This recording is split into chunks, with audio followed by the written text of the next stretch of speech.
GBNews.com.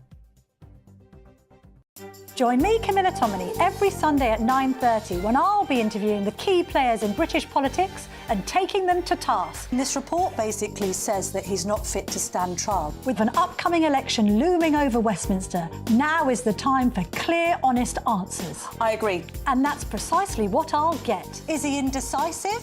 Incompetent? That's the Camilla Tominey Show at 9:30 every Sunday on GB News, the People's Channel, Britain's election channel. We're GB News, and we come from a proud tradition of British journalism. That's why I'm so excited to be here. It's something so new. The first news channel to be launched in Britain in over 30 years. Launched to represent the views of the British people. To go where other broadcasters refuse to go. How did you find out about the story in the first place? Launched with one aim. To be the fearless champion of Britain. It's an absolutely fantastic atmosphere here. This is GB News. GB News, Britain's news channel. I'm Patrick Christies. Every weeknight from 9, I bring you 2 hours of unmissable, explosive debate and headline-grabbing interviews. What impact has that had? We got death threats and the bomb threat and so on. Our job is to do what's in the best interest of our country. You made my argument for me. My guest and I tackle the issues that really matter with a sharp take on every story. I'm hearing it up and down the country. That was a beginning, not an end. Patrick Christies tonight from 9 p.m. only on GB News, Britain's news channel. Are the newspapers getting you down? My wife didn't divorce me that month. Struggling to separate the wheat from the chaff? I know that it's a bit of a circus at the best of times. Well, don't worry. Headliners has got you covered. We'll take the burden of reading the day's news, and if we get depressed, who cares? It's an occupational hazard, frankly. That's Headliners on GB News from 11 p.m. till midnight, and the following morning, 5 till 6 a.m. on GB News, the comedy channel. Nah, just kidding. Britain's news channel.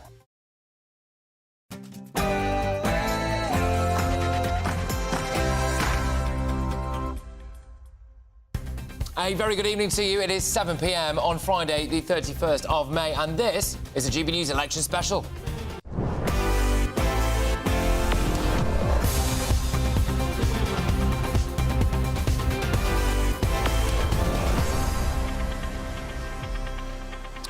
Over the next hour, I have got Tory Minister of State for Enterprise, Markets and Small Business, Kevin Hollingray, Labour Shadow Secretary of State for Scotland, Ian Murray, and Reform Party candidate Lee Anderson. Here in the studio with me, former Conservative MP Angela Knight, former Labour MP Bill Rammell, and former Lib Dem MP Norman Baker. 5 weeks today, we will know who the government is. Keir Starmer stands accused of caving into the far left over Abbott. Reforms new immigration tax. Is it completely insane? The Tories are lagging behind. Will Rishi finally be radical? It's all to play for, and we're doing the absolute loss of it after your news.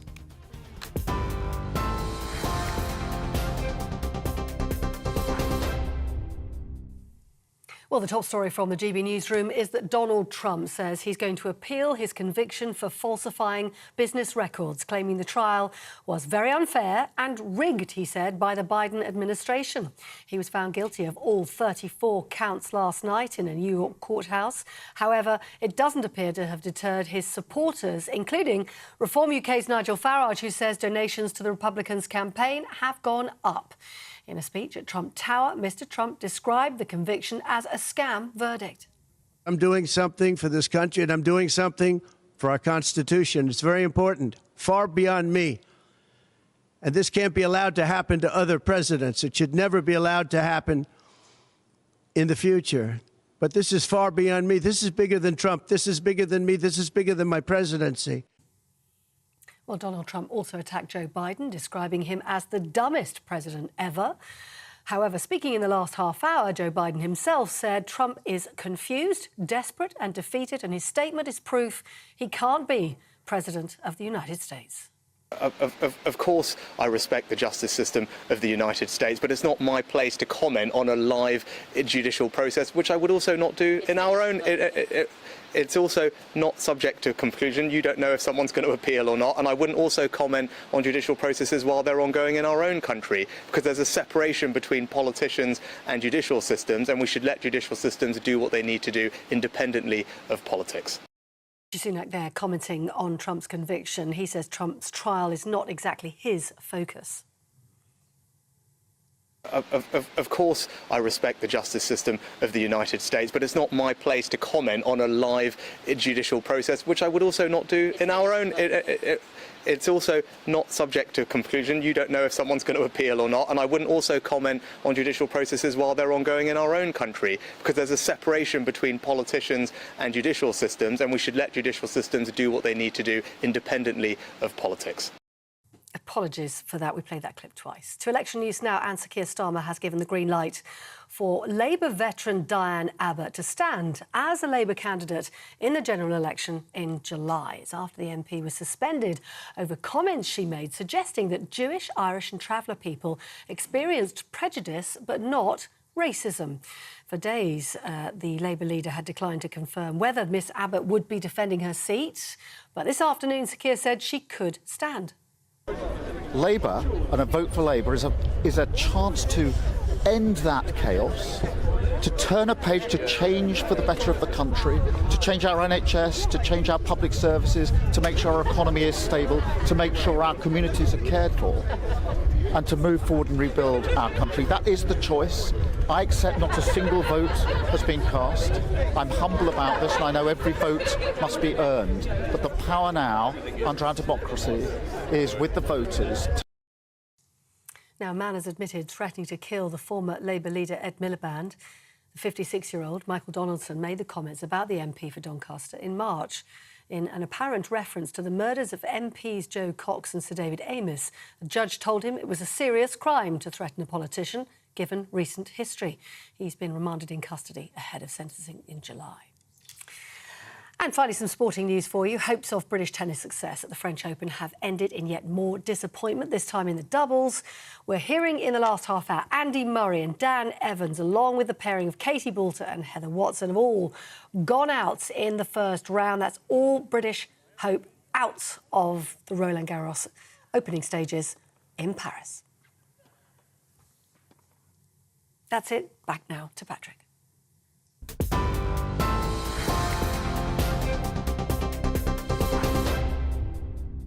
Good evening and welcome to the GB News General Election Special. Things were going so well for Sir Keir Starmer until this. I'm not going to allow myself to be intimidated. All right now.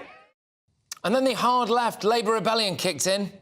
I don't think there's any reason why Diane can stand as a Labour MP. Then Scottish Labour's Anna Sarwar piled in. Diane is a trailblazer in the Labour Party, someone with a proud history of delivery, both for our party and her local community, and someone who made history by being elected as the first black woman MP. And then Sir Keir caved in. The whip has obviously been restored to her now, and she is free to go forward as a Labour candidate. Well, to make matters worse, he went to launch his flagship environmental policy, and then this happened.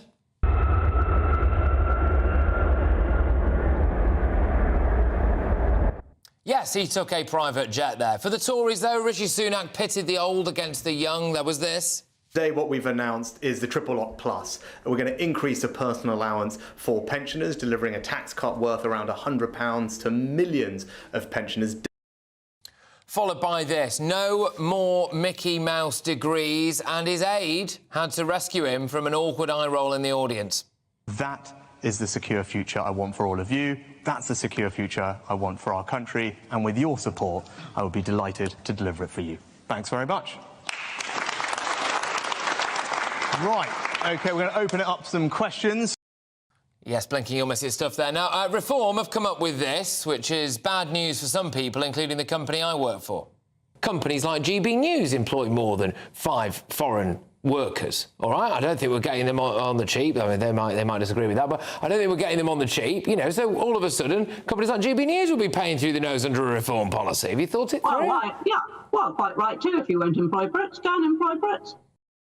Yep. Cheers, Anne. The Greens announced their campaign. Green Party is ready. We've been ready for this general election for a long time. Weirdly, though, they didn't want to mention the environment that much, and hopefully they've not been infiltrated by more of this. We will not be silent. We will raise the voice of Gaza. We will raise the voice of Palestine. Allahu Akbar! Oh, yes, and the Lib Dems' Sir Ed Davey is still on a mad one. I'm enjoying this, honestly.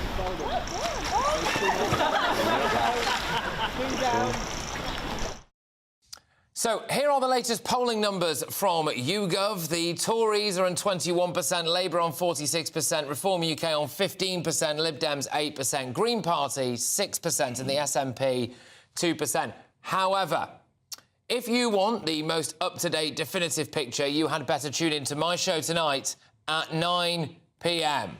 when we have got a big general election exclusive for you. So that is 9 p.m. on my usual show, Patrick Christies Tonight, right at the start of it. A huge general election exclusive that will probably be leading the news agenda, I imagine, throughout the weekend, and you will get it first there. But what a panel I have tonight. We've got Angela Knight, former Conservative MP, and Economic Secretary to the Treasury, Bill Rammell, former Labour MP and Minister for the Armed Forces, Norman Brennan, former Liberal Democrat. Brennan? Oh, Sir Baker. Sorry, I often get a police officer called Norman Brennan. Apologies, Norman. There we are. I was Crime Prevention Minister. Former Liberal Democrat MP and stickler for facts, and Home Office Minister as well. Look, plenty to come from them tonight. But I wanted to start with an interview I did a little bit earlier on. So I caught up with Shadow Secretary of State for Scotland, Ian Murray, and started by asking him about Labour's plans, this was the big one today, for a great British energy company.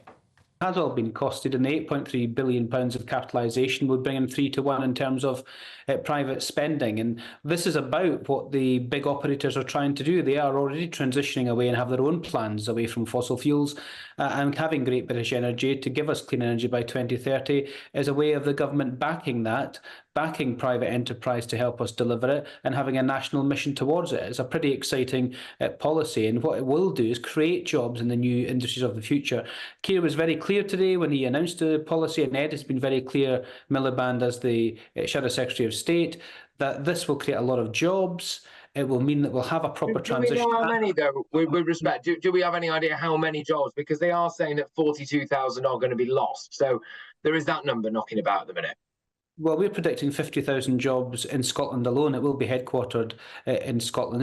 And fossil fuels will be around for decades to come. There is no doubt about that. We're not turning this off overnight. There's no cliff edge. And our union colleagues who've been demanding a plan for the transition away from fossil fuels in the North Sea, well, this is the plan. This is the plan we're putting forward. This is a plan that's very exciting to try and get to clean energy by 2030. And it's about government backing it. What the industry haven't had over the last 10 or 15 years is any government that's willing to back this, put their money behind it, and also make it publicly owned so the public benefit from it. And the energy crisis has hastened people's antennae in terms of what this needs to do, and we're very excited about it. Look, there's a heck of a lot to pick apart about those numbers. Now, we'll do that shortly. But I did ask Mr Murray there, why, if there is such a climate emergency, would their leader take a private jet to talk about clean energy?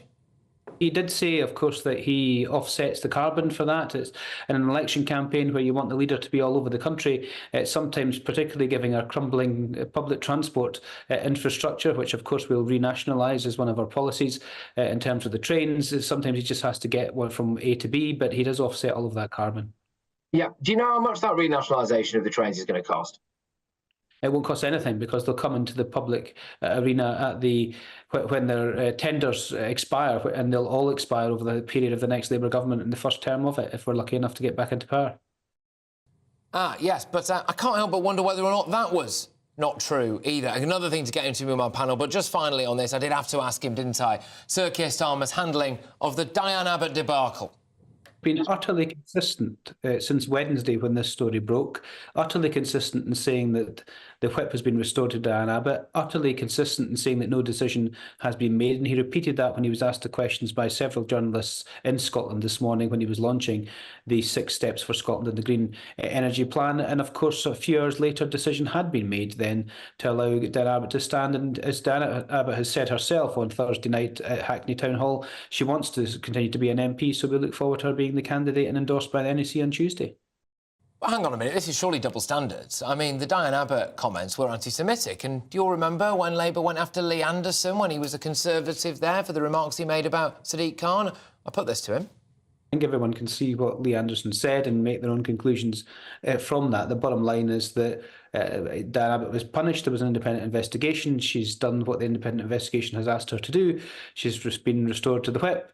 Hopefully the course that she's done has meant that she has now learnt from her lesson from that, and we look forward to her being back. But like any other party member, whether it be the leader of the Labour Party, Diane Abbott, myself, or an ordinary party member anywhere in the UK, they're dealt with the rules of the Labour Party, and if such things happen, they are dealt with harshly, and quite rightly so. There's a zero-tolerance approach in the Labour Party to anti-Semitism, as Keir laid out in his leadership, and we will continue to have that zero-tolerance approach. All right, heck of a lot to go at here. I will now bring in my panel. Look, Bill, I'll start with you on this. This Great British Energy, OK? The industry has warned that Labour's plans will cost 42,000 jobs. Some of the big beasts, Shell, ExxonMobil, they're already leaving the area. It could cost £26 billion in economic value. This does not make economic sense, does it? I think it does, because it's about the energy and the economy of the future. We've said oil and gas is going to be part of the mix for many, many years to come, but we're not going to commission new contracts. And you know, the backdrop to this is the huge rise in energy prices that we're still living with. And this government has made us overly dependent on oil and gas, subject to the fluctuations of the international markets. With Great British Energy, a publicly owned company, driving renewables, we will give ourselves greater security we don't know whether you're going to be buying existing assets from the private sector, building new assets from scratch, or co-investing in new projects, do we? We don't know. Because only the last two of those things would actually add to the UK's energy generation and storage capacity. And that's what we're determined to do. And I tell you what, I think this policy has got real cut through. If you look at the opinion polls, if you look in focus groups, it's one of the most popular pledges that we're putting forward. OK, all right. Now, Angela, I'll bring you in on this. I mean, he cares so much about the environment that he took a private jet there. Yeah, well, I imagine that during the course of this election, all the party leaders will mess up on something. So, frankly, yes, you can say that was a pretty stupid thing to do, but I'm not going to say that nobody else is going to do a stupid thing. After all, diving into Lake Windermere or whatever it was. Yeah. Well, which is supposedly full of sewage, by the way, as well, yes. But I think the key thing is, you know, let's come back to Great British Energy, and let's come back to what we really need, because I absolutely buy the argument, and always have, that moving towards net zero, doing something more about renewables, bringing in private finance, mixing the money is a good thing. I think, to me, there's three fundamental issues. First of all, the timetable. You can't do this too quickly for two reasons. Firstly, you haven't got the supply chains, and the second is that it's going to cost a lot of money. Regardless, somebody's got to pay for it. But the second thing is that renewables are, by their very nature, intermittent. So every time you build a something of renewables, you've got to have an equal something of backup. A whole battery area is not properly developed. So if I was going to say what do we need now and really quickly to get to net zero, it is the small-scale nuclear. It is, you know, whilst we catch up with what we've done as wind, because we are a leader in offshore wind around the world, which is good. And it's this balance of cost, what's really needed, looking at what's underneath, which I think is absolutely important to bring any policy home, whether it's yours, whether it's Lib Dems, whether it's Greens, or whether it's we are a bit pressed for time, and there's something I really want to bring Norman in on, because this is something that I know you are very keen to chat about. Now, I deliberately asked that question about the rail nationalisation there, which is a policy that appears to have gone under the radar from Labour a bit. He said it wouldn't cost anything. You think that's a lie, don't you? Well, first of all, the changes to the rail system, which have been proposed by the government, actually, and by Labour and Lib Dems, which aren't significantly different in most regards, will cost money because GBR will be set up, and there's a huge need for changing tickets and everything else. So a whole lot of stuff on rail is going to cost money. As far as the specific policy Labour has, which is unique to them, which is taking back control in each of the franchises, that will cost money indirectly. And the reason it will cost money is this, Patrick, because you're going to have the Executioner's Acts posed above the existing companies who've got contracts, which are going to run through, in some cases, to 2030.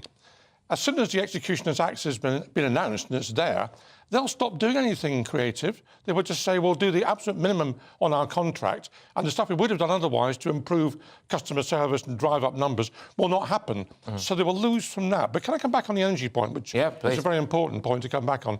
I mean, first of all, I should say that I was advocating this on behalf of the Lib Dems, this sort of move we've seen from Labour today, back in about 2005, and was told by the Labour government at the time it was all rubbish and couldn't be done. So I'm glad to come round to our way of thinking on that. It's absolutely right to go towards net zero, and it's absolutely right to say, as the Labour Party fairly has done today, that if you invest in this area, you create jobs in renewables, you generate business which makes you a world leader, which gives you export potential for what you're doing, you stop yourself being dependent upon Vladimir Putin and other people around the world for their energy, and you... That's fair enough, but can I just say, we're already investing. It's just not the taxpayer paying for it. So look at this. So the Department for Energy and Net Zero, so that is us, recently estimated there will be £100 billion worth of, private investment put towards UK energy by 2030. National Grid, only last week, plans to invest £31 billion. SSE is investing £18 billion. There's also going to be other billions and billions and billions of pounds. Why does a small state-owned company need to be set up? Well, first of all, it gives a lead. It gives confidence to the private sector that the direction of travel is such that when they invest, the government will match it or add to it in some shape or form. That's necessary because the private sector, in any regard, not just energy, but anything, wants certainty from the government. And if the government's policy is not clear on any particular issue, then they don't invest. It's as simple as that. But those numbers have got to be paid for. And somebody's got to pay for it, and it's either going to be us on our electricity bill, because don't forget, we talk about energy, but this sits on the electricity bill, or it's going to come out of general taxation, because nobody, this isn't free money. No, but renewable energy... So you have to be absolutely clear to everybody that if they want net zero, and I'm not disagreeing with net zero, then there is a big sum of money which each and every one of us is going to have to pay. But to get the private sector to invest, they want predictability and they want confidence, and that's what's been sadly lacking. We're also playing... The private investor has invested hugely. Look at some of our major to make this work, we need more. investors. But we're also playing catch-up because the Tory government set its face against wind farms in a... No, that's onshore. Populist Offshore, we're doing very well. But why did you set your face against it onshore? Well, it is very easy to answer you that question, and that is onshore in theory is great. People do not like it. Okay. And in the end, but you have to lead people. All right, let me just, because I'm going to get shouted at by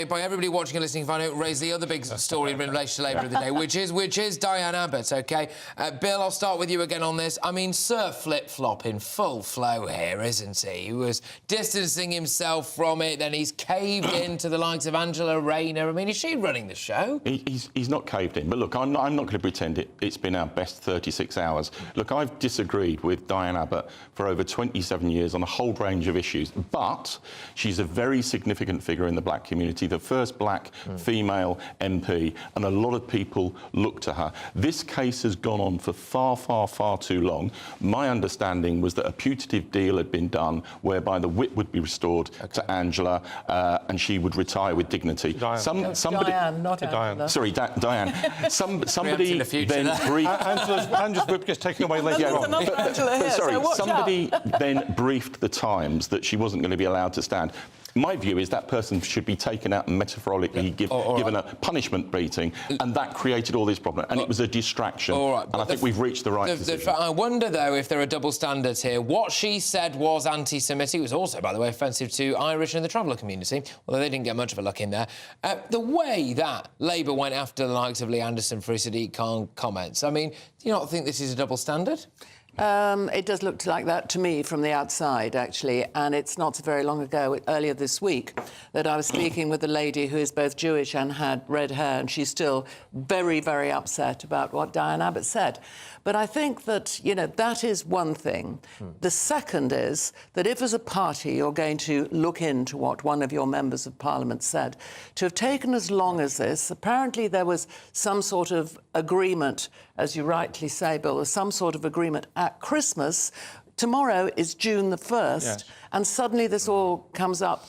That strikes me as there's something really wrong there, both for her, because she was, I agree with you, she is a lady of stature, so that wasn't fair. But also, sorry, one last thing. Also, it seems to me that Keir Starmer is taking a huge period of time to actually make a decision. And that doesn't sit very well with the leader. I'll tell you what the double standard is. There's a double standard. The double standard is the way he's treating people on the left of the party and the way on the right of the party, because people on the right of the party get away with murder. People on the left of the party are excluded and have their seats taken away. All right. OK, lovely stuff. What a start. All right, still to come. Two huge hitters, Lee Anderson and Sir Bill Cash. But next, I speak to Tory Minister of State for Enterprise, Markets and Small Business, Kevin Hollinrake, and I asked him about the Tory plans for national service. Are they going to be a hit with the electorate? And who will be exempt? You're with me, Patrick Christies, on GB News. If you want your news to be straight talking... This is a nightmare for the Conservatives again. Down to earth. It's not just Nottingham where this is happening, is it? And most importantly, honest. Hard-working, middle-class taxpayers, they'll get their book thrown at them. They catch me, Martin Daubney, Monday to Friday, 3 till 6 p.m. on GB News, Britain's news channel. Nana Queer, weekends from 3 p.m. Angela, it's been a busy old time for the Royals. It has been a very busy old time. I thought I would start with Prince William. He was doing the third of the 3 garden parties that were going on, and it was pouring with rain. For the King Charles, it was beautifully sunny. This was pouring with rain, and you think it would be very sad he's not with his wife. I thought he did a brilliant job because he got all his cousins together. They all dressed up absolutely beautifully, and they were very keen to be friendly and chatting. They even were chatting round to everyone. It doesn't mean they're going to have an important place within the royal family when he takes over, but it was just very nice. And Zara, I thought, looked stunningly beautiful with a pink hat, white dress with pink buttons on. She looked absolutely lovely. She and Beatrice looked stunning. Absolutely gorgeous. And I thought that these two are very happily married and they're blossoming and they look wonderful. So it was very nice. It was very good. And it saved him from looking to be all alone. He hides it really well and he does his role nicely. Now, what about the awful trolling that Catherine's been receiving? Yes, 9 million women have cancer a year.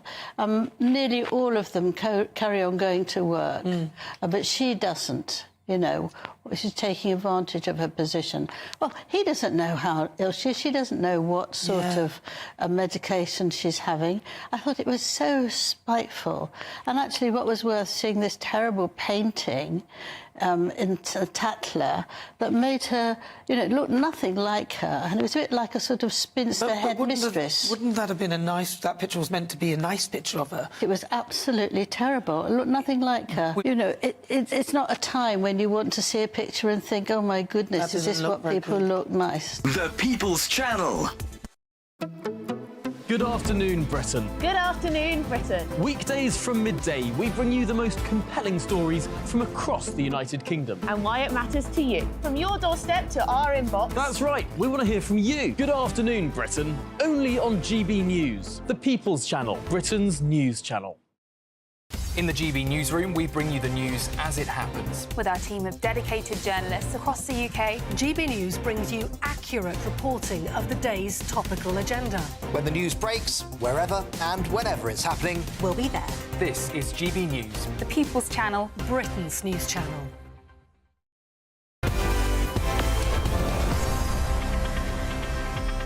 Welcome back to our general election special. Now, the Tories think they may have salvaged their election hopes with the plan to bring back national service. But is that really going to do the job? And crucially, as well, we need some detail on this, don't we? Who's exempt? Who is going to be exempt from this? I caught up with Minister of State for Enterprise, Markets and Small Business, Kevin Hollinrake, earlier today. €18 will be exempt from it when it's in place. It will be introduced flexibly. It's subject to a Royal Commission who are going to put the detail, are going to inform us about what the right way to do it is. But the intention is that every 18-year-old will do it. It will work flexibly so that people can potentially do their service around other commitments they have, such as some work commitments where that's required. But there's no exemption as such. Because conceivably that could include footballers who play for England, couldn't it? Yes, exactly. And that's why you want to make sure that they can do it in the time they're not playing football for England, which we clearly want them to do. So you would be happy for 18-year-old English footballers to be doing a bit of national service on the side, yeah? Well, I remember distinctly, you're too young to remember, Patrick, but Elvis Presley going doing his service as a GI. I don't know if you remember that, but I think it's fantastic that we all play our part. It's fantastic that we contribute towards our society, and I think that builds pride in the country. And I think the people I speak to on the doorstep feel the same. I think Jude Bellingham should stay in Spain as a result of that. But anyway, look, another proposal from the Conservative Party this week was scrapping these so-called Mickey Mouse university degrees, so basically courses that don't propel graduates into well-paid jobs. Instead, there will be an increase in spending on apprenticeships. But look, what are these real Mickey Mouse degrees? Again, it would be nice to have a bit more detail, wouldn't it? Degrees are ones where people don't get a decent job, so they just go through the process of getting a degree, and they might even get the degree, of course, where dropout rates are very high, or where the people move into jobs that are lowly paid. We're going to give the power to the regulator, the Office for Students, to look at these and advise us which they think are the worst performing courses. So it's not a case of particular universities, it's not a case of picking out and naming and shaming at this stage. It's taking an objective view to which courses are good value in terms of the individual, to make sure those people have good earning power, and also, they can contribute to the economy, which we clearly need them to do. It just strikes me that there was a potential opportunity to have really clamped down on student visas that has not really formed a major part of this campaign. But meanwhile, Reform have got their flagship immigration business tax. So firms would pay a 20% rate of national insurance for foreign workers, up from the current 13.8%. I believe that was originally put forward by Suella Braverman, actually. Should you have done that, do you think? Well, I wouldn't like to comment. I mean, I think it's interesting policy. I think it's already quite expensive to bring somebody in from abroad, various different in terms of the cost of a visa and the cost of the contribution to the NHS, for example, significant costs for employers.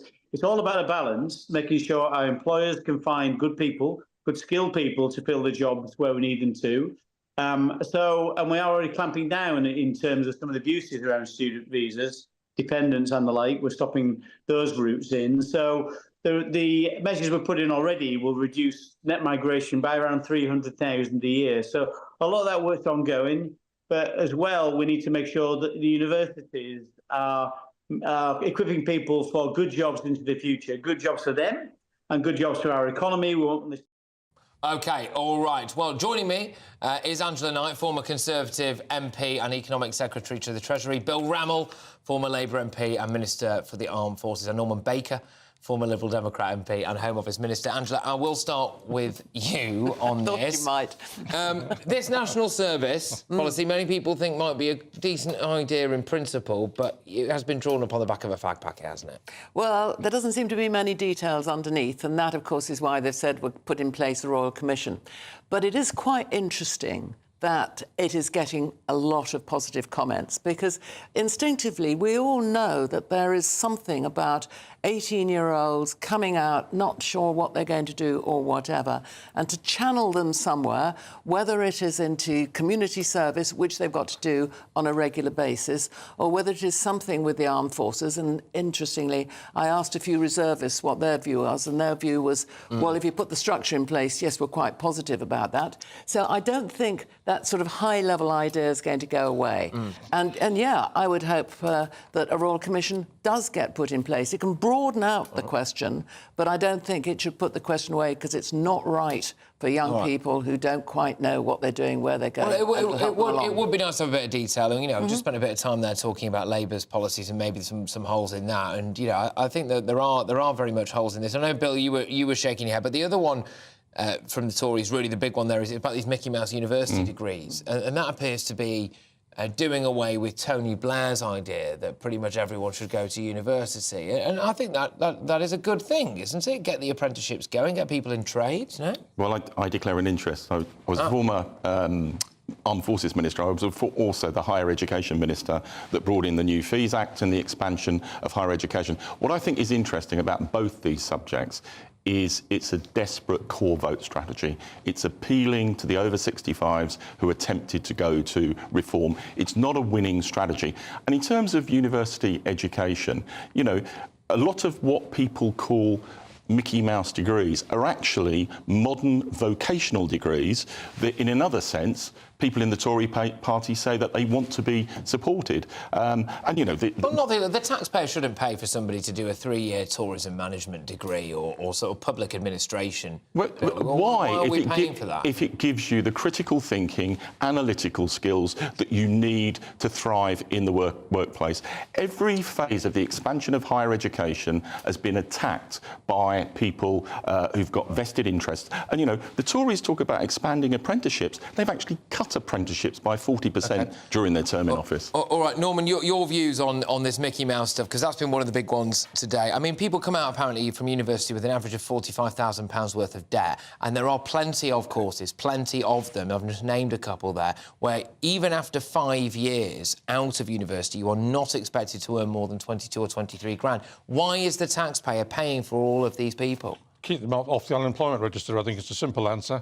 No, I think, honestly, there are degrees which shouldn't be taken forward because there are no prospects of jobs at the end. That's perfectly true.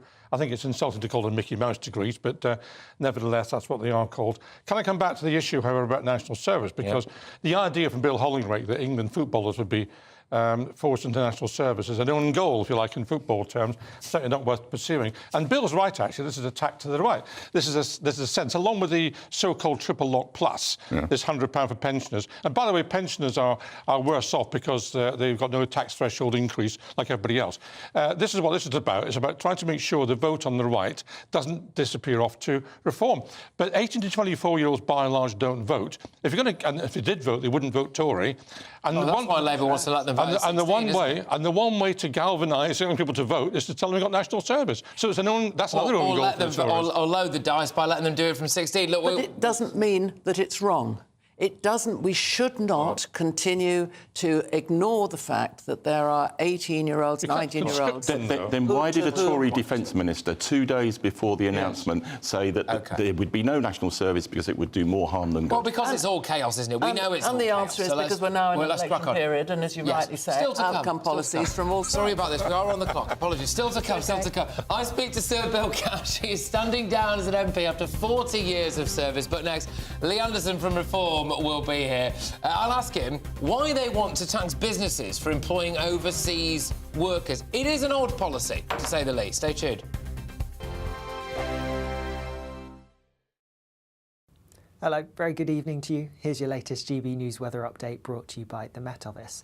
There will be a bit of rain around at times this weekend and also some cloud, but for many, a decent amount of fine, dry and sunny weather because of an area of high pressure that's building in from the west.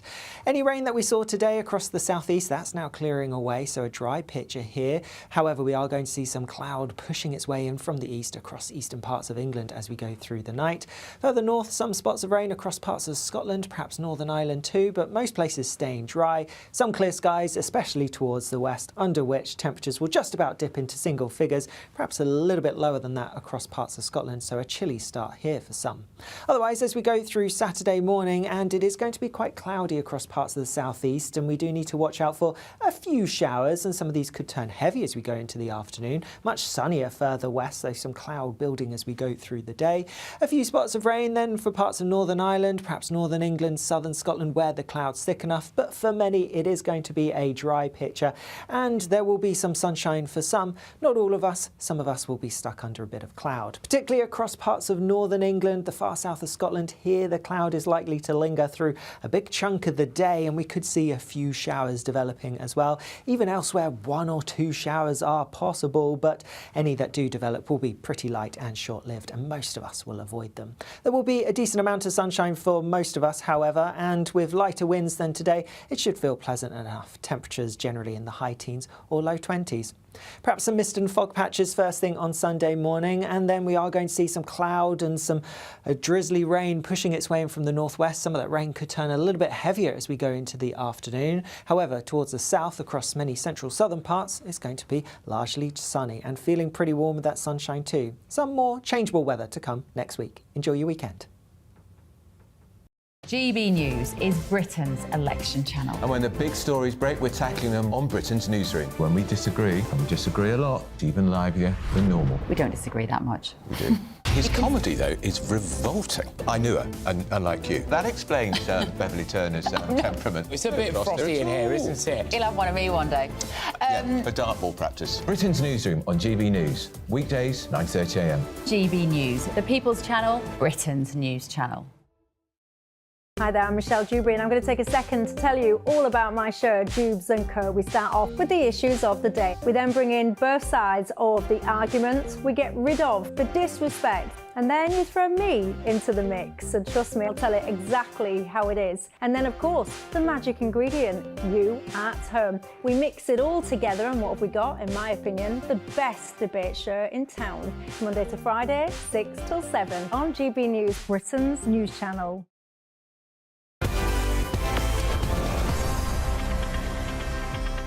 Welcome back to the show. Now then, as we mentioned earlier, Reform are planning an immigration tax on firms. I know I spoke to Anne Widdicombe last night. We played you a clip at the start of the show asking her that businesses, even like GB News, or dare I say actually most businesses that employ foreign nationals, that they would be taxed to high heaven as a result of this. It is time now for Lee Anderson, who usually occupies this slot on a Friday from the pub.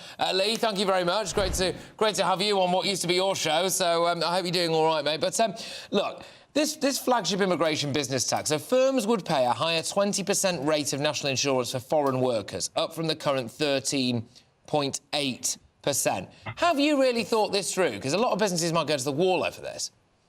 No, absolute nonsense, Patrick. I mean, this is about putting British people first. It's about putting young British workers first and giving them more opportunities. It's far too easy now for some of the big corporations, the big businesses in this country to recruit cheap foreign labour. And what we're saying is to these businesses, it's all well and good that you're producing and manufacturing stuff around the country and telling people to buy British. What we're saying is buy British labour, especially young people. If we can do that, we can grow the economy and make this country a much fairer and better place to live in. It's the right thing to do. And by the way, Patrick, I've had many Tory colleagues over the past 2 days message me to say what a fantastic idea this is. They've missed the bus on this one. Well, apparently Suella Braverman did put it forward originally, and if that is the case, then yes, they have missed the bus. What I would say on it, though, is that it's all very well and good talking about the big companies like your Amazons of this world, or, Pret a Manger or Tesco, or all of these people where you regularly go in and a lot of their staff are obviously foreign labour. But that's not everyone, is it, Lee? There are a lot of just ordinary businesses in cities that just have loads of British workers and quite a few foreign ones as well, because they're the best ones for the job. But your policy would hit them.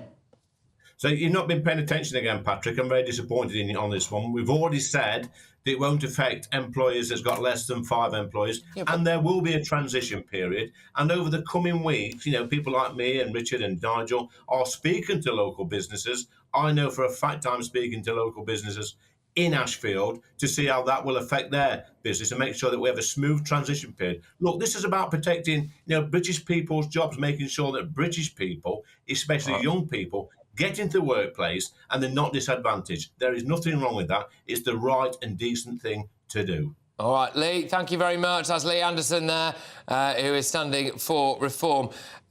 Norman, I like Lee Anderson, but I think he's being willfully misleading about some of those things there, because all very well and good saying, well, businesses who employ less than 5 people, yeah, fine. But there is a world of difference between your overtly small business and a company the size of Tesco's, and as it stands, under Reform, they would all end up paying a 20% national insurance on foreign work. Which would be very damaging. Look, I mean, there are 2 other aspects to this. One is that if it were implemented, you would end up with companies trying to make people redundant in order to go below that particular level, which would actually be very unfair, and you'd end up with a major problem, including people suing for unfair dismissal, I suspect. The second issue is there are a lot of industries, including the care sector, where there aren't British workers. I mean, perhaps there should be, well, but they're exempt, apparently. Apparently they are exempt. OK, but there's other sectors too, which are very... The NHS generally is very dependent on foreign workers. You've got to be very careful about this. You don't damage industries. All right, what I will say, though, Angela, is that actually for far too long in this country and under a Conservative government, we have seen people relying on the drug of cheap foreign labour when there were British workers, and there are British workers who could do those jobs. There may be just too proud to do them for the wages that are on offer. Yeah, well, I mean, what this has done is it's hit a few points. One, the immigration point. And, you know, there is a very real concern about the level of immigration. And I don't just mean the illegal immigration, I mean the legal. So it's got that as well. It's hit that spot. There's the second one, which that statistic, which I don't know the accuracy of, but there's something in it which came out a few weeks ago, which was something like 20% of the working population in age terms isn't actually working. Now, the chunk of that is because they'll be caring for people and other things, but there's a chunk who simply 1.9 million, 1.9 million economically inactive 18 to 25-year-olds. So I can see why reforms come up with its policy. I don't think compulsion is correct, and I don't think putting tax on is correct, but I do think that focusing on those people and getting them into jobs, and I do agree that there is a hierarchy which we seem to have forgotten, where actually employing people locally is a good thing. Go on then, that hierarchy, because that's what Reform are trying to do, put Brits at the top of the hierarchy. What's wrong with that? Look, I agree with you, Patrick, that we have been overly dependent on overseas labour, but you need a skills strategy and you need better wages to actually tackle that problem. This proposal from Reform, I don't think adds up. It would add significant costs to business without the skills strategy being in place. They say it will raise £4 billion a year. I'm really struggling to see that would make sense. One thing I think we should do, and the Labour Party is proposing it, is to bring back the resident labour market requirement, where firms have to demonstrate before they recruit an overseas worker that they've tried to recruit a British worker. All right, OK, look, no. Well, no Lib Dem guest this week. We did have one last week, no Lib Dem guest. Apart from you, but serving, I mean. But we have Christine Jardine coming on to join us next week. There we go. In the meantime, though, we can get the Lib Dem viewpoint from the one and only Norman Baker, former Home Office Minister of the Coalition Government. One quick question to you, Norman. What is Ed Davey doing? And what's he on and where can I get some? What Ed Davey's doing, I think, is trying to recognise the fact that the media traditionally has been very bipolar, if you like, between Labour and Conservative, and trying to get any coverage for the Lib Dems is an uphill struggle, as it is for the Greens and other parties. And in order to try to get some coverage, he's adopted this approach of interesting photo ops, which has getting him some coverage. Now, it's maybe not the ideal coverage, but it's a way of getting in the news. And you know, if you're not getting in the news and there's a general election coming, then you have to come up with some inventive ideas. Come up with some inventive ideas. Well, look, yes, it remains to be seen how much the wider public actually know about any of his policies, but we are certainly... It doesn't matter. That's right. He's an embarrassing dad. Everybody knows. Everybody can see what I mean, like it doesn't matter is there's such an appetite to get the Tories out. That, combined with tactical voting, means I actually think the Lib Dems are going to win 40 or 50 seats. Well, interesting stuff, actually, and I'll talk to you about something in the break on that. But anyway, still to come tonight. Last but definitely not least, Sir Bill Cash is stepping down as an MP after 40 years of service. I'm very pleased to say he joins me next. Stay tuned.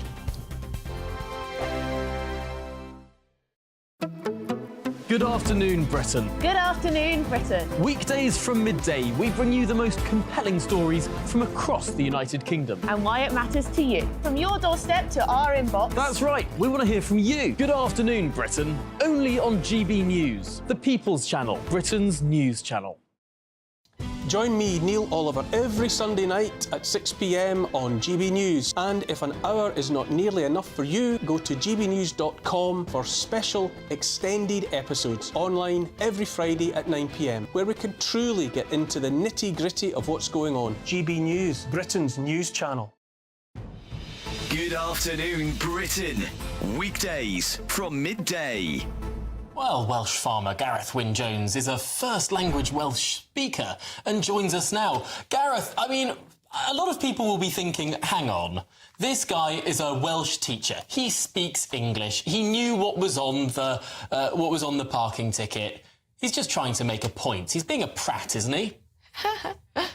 No, hey, come on, mate. I'm a first-language Welsh. It's important that we watch after our language and, you know, that everything's bilingual. For us in Wales, you wouldn't go to France and expect your ticket to be in English, would you? You know, English is the most spoken language, but let's watch after these small languages. It's part of our cultural So, you know, I take my hat off to the guy. Fair play to him for go out and to fight this. But what it's done is put it onto the mainstream media, and you're talking about it, even that you're calling them that. You know, at least we're having a discussion about it, and it's putting the Welsh language in the forefront. And, So, you know, Gareth, this is Cymraeg, speaking Welsh is important. Yeah, so Gareth, this is a matter of principle. Is there a sense that the Welsh language is being eradicated in Wales? Is this something that the Welsh people need to rise up against? Well, Welsh Government are trying to, you know, bring a lot more Welsh speaking into our daily life and teach people how to speak Welsh. Well, everything should be bilingual then. And I think, you know, it should start with government. So government should be putting pressure on these companies to make sure everything is bilingual. So I get behind this guy. Fair play to him. It's a good stance, and it puts it in the public eye. Let's have everything in both languages, especially Welsh, because that's my first language. And I'm You know not what? a If I was Welsh, I think I would agree with you. I think I would agree with you, Gareth. It depends if you come from Wrexham. Every Saturday, 10 till 12, we'll bring you all of the news that you need to know. We'll also remind you that there is so much to smile about. It's my favourite time of the week. I get to relax, enjoy some light-hearted stories, and let Ellie teach me about fashion too. That's Saturday Morning Live, every Saturday, 10 till 12. Only on GB News, Britain's news channel.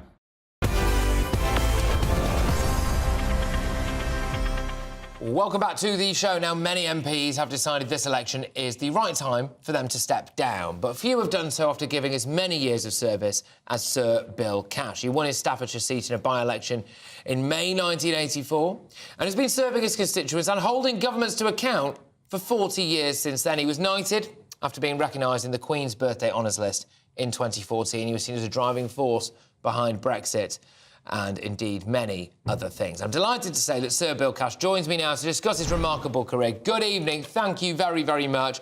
Well, did you step down with a heavy heart?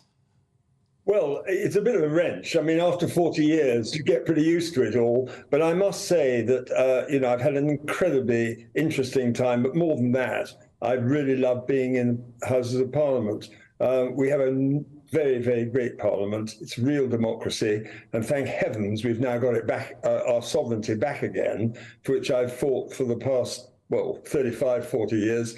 And it really does matter because it gives back to people the right to govern themselves. And leaving the European Union was absolutely essential. And you only have to look at the mess the European Union is in at the moment to realise what an incredible benefit it is to us to be outside. Is that the thing you're most proud of? Yes, it is, really. I mean, that, you see, is... I made up my mind within a matter of months of being put on the European Scrutiny Select Committee, of which I've been chairman for the last 14 years now. But that was back in 1984 when I went on the committee, and I've been on it ever since. And basically, I discovered really quite quickly that really it was a complete rubber stamp. As far as we were concerned, because they were telling us what to do. We were subjugated to their lawmaking, and the laws are made by the Council of Ministers behind closed doors and without even a transcript, and by majority voting of other countries. Now, nobody can say that we're in a democracy if that's the case. So as far as I was concerned, once I made up my mind, that was my main issue. And it did take quite a long time. I mean, from my first sovereignty amendment in a piece of legislation, which I put forward, was in 1986. And when we got out in 2020, the words I'd used in that, which is basically that the sovereignty of the United Kingdom must prevail over all other legislation, was actually entrenched in what's called Section 38 of the Withdrawal Agreement Act in 2020. So it took from 1986 right the way through to 2020. And I can only say I'm absolutely thrilled to bits. Of course, the referendum enabled us to be able to do that. Yes. Bill, who's the most impressive political figure you've come across in your 40-odd years? Oh, Margaret Thatcher, absolutely. I was devoted to her. I got to know her extremely well in sort of the latter part of my career, and or at least in the latter part of her career when I was with her. And she was absolutely fantastic. She was the dominating force in British politics, and in fact, in British politics as a whole. She really was an amazing person. She had terrific values, terrific principles. She was a leader, and she also was incredibly successful. OK. Just now, we're going to have to be quite tight on this, Sibyl, but how do you see it going at this election now? You know, it may be a tricky time for you to stand down. I'm sure that you probably would have loved to continue fighting, but how do you see this going? Well, at 84, I felt it was time to go, you know, because that's the honest truth. But didn't want to carry it out in a coffin. But the fact is that this particular election is always going to be a difficult one. We've been in power for 14 years. I am a real conservative. I remain a conservative, and I believe in conservative values and principles. I do not believe that anybody else could have, and nobody else did, get the referendum through and get the leaving of the European Union through Parliament in the way in which the Conservative Party did. But I must say, at the moment, we are apparently well behind in the polls. I think they're narrowing, and I think they're narrowing because the more light that is shone on Keir Starmer, the more uncertain people are. And if you look at the turnout in elections, the fact is that if there is a fairly substantial turnout, and people have on the day of the election itself, and I've fought 10 general elections, 10. So I can say this with a bit of experience. People sit down the night before or breakfast that day, and they say to their family, what are we going to do now? And I think when they really ask themselves, what are they going to do? I think a lot of people are going to come back to the Conservative Party because basically Reform are not going to be able to win seats. So voting for Reform is, in my opinion, going to lead to a landslide for Labour. And as far as the Labour Party is concerned, a lot of people are having second thoughts.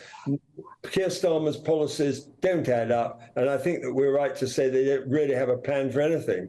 All right, well, Sir Bill Cash, thank you very, very much. And I do hope that your political retirement means that you've got more time to turn up on my other shows as well that I do here, because I would love to have you. We are bang out of time, I'm afraid, but I do have enough time to say a massive thank you to my wonderful panel this evening. Angela Knight, former Conservative MP and Economic Secretary to the Treasury, Bill Rammell as well, former Labour MP, Minister to the Armed Forces, amongst other things, and Norman Baker as well, former Lib Dem MP and Home Office Minister. Thank you very much to all my guests tonight as well. Just a little reminder, I will be back for, hopefully, another brilliant show at 9 p.m, including a whopping great big exclusive for you right at the top. So make sure that you sat down there at 9 p.m. with your popcorn ready. It is probably, I think, going to be leading the news agenda, certainly on Saturday, possibly into Sunday, so you will not want to miss it. But Mark Dolan is with you next for Friday Night Live. That warm feeling inside from Boxed Boilers, sponsors of weather on GB News. Hello, very good evening to you. Here's your latest GB News weather update brought to you by the Met Office. There will be a bit of rain around at times this weekend and also some cloud, but for many, a decent amount of fine, dry and sunny weather because of an area of high pressure that's building in from the west. Any rain that we saw today across the southeast, that's now clearing away, so a dry picture here. However, we are going to see some cloud pushing its way in from the east across eastern parts of England as we go through the night. Further north, some spots of rain across parts of Scotland, perhaps Northern Ireland too, but most places staying dry. Some clear skies, especially towards the west, under which temperatures will just about dip into single figures, perhaps a little bit lower than that across parts of Scotland, so a chilly start here for some. Otherwise, as we go through Saturday morning, and it is going to be quite cloudy across parts of the southeast, and we do need to watch out for a few showers, and some of these could turn heavy as we go into the afternoon. Much sunnier further west, though some cloud building as we go through the day. A few spots of rain then for parts of Northern Ireland, perhaps Northern England, southern Scotland where the cloud's thick enough, but for many it is going to be a dry picture, and there will be some sunshine for some. Not all of us, some of us will be stuck under a bit of cloud, particularly across parts of Northern England, the far south of Scotland. Here the cloud is likely to linger through a big chunk of the day, and we could see a few showers developing as well. Even elsewhere, 1 or 2 showers are possible, but any that do develop will be pretty light and short-lived, and most of us will avoid them. There will be a decent amount of sunshine for most most of us, however, and with lighter winds than today, it should feel pleasant enough. Temperatures generally in the high teens or low 20s. Perhaps some mist and fog patches first thing on Sunday morning, and then we are going to see some cloud and some drizzly rain pushing its way in from the northwest. Some of that rain could turn a little bit heavier as we go into the afternoon. However, towards the south, across many central southern parts, it's going to be largely sunny and feeling pretty warm with that sunshine too. Some more changeable weather to come next week. Enjoy your weekend. Looks like things are heating up. Boxed boilers, sponsors of weather on GB News.